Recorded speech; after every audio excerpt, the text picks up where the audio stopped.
আল্লাহ পাক রব্বুল আলামিনের হাবিব বিশ্ব নবী সাল্লাল্লাহু আলাইহি ওয়াসাল্লামের জলিলুল কদর সাহাবী হযরত আবু যর রাদিয়াল্লাহু তাআলা আনহুকে ডেকে বলেন, ইয়া আবা যর লান তাগদু ওয়া তাআল্লামা আয়াতাম মিন কিতাবিল্লাহ।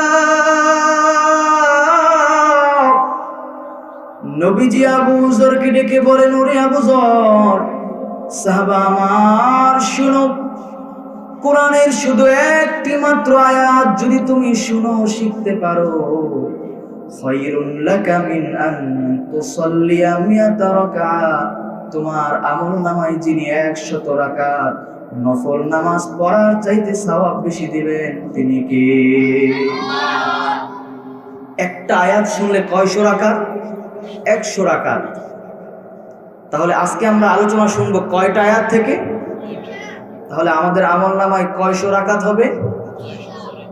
আপনারা সরল সহজ মানুষ, তাই সরল একটা উত্তর দিলেন, 200, তাই না?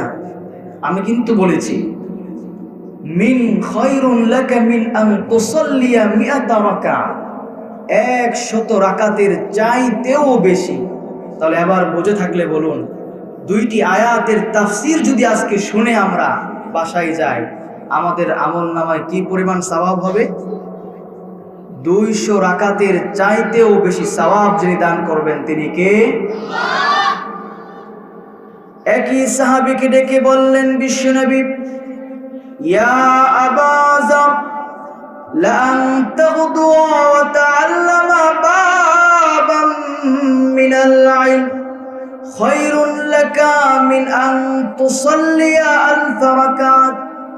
ওগো আবু যর, তুমি যদি নতুন কোনো একটা জ্ঞান শিখো, কোরআনের নতুন কোনো একটা বিষয়ে যদি গবেষণা করো, তোমার আমলনামায় 1 রাকাত 2 রাকাত নয়, 100 200 নয়, 1000 নফল নামাজ পড়ার চাইতে সওয়াব যিনি বেশি দান করবেন তিনি কে? আজকে আমরা এই আলোচনার মধ্যে যতজন ওয়াজ করবে নতুন নতুন বিষয় আমরা জানবো। আল্লাহর হাবিব বলেছেন, উমিলা বিহি আও লাম ইউমাল, এই আমলটার উপর আমল করা হোক অথবা না করা হোক। আপনি হজের আলোচনা শুনেছেন, হজ ফরজ হয় নাই, আল্লাহ পাক বলেছেন তাকে 1000 নফল নামাজ পড়ার চাইতেও সওয়াব বেশি দান করবেন। সুবহানাল্লাহ। 1000 রাকাত নামাজ পড়তে কত মিনিট সময় লাগে? আমাদের ভাষায় যদি, আমাদের হিসাবে যদি ধরি,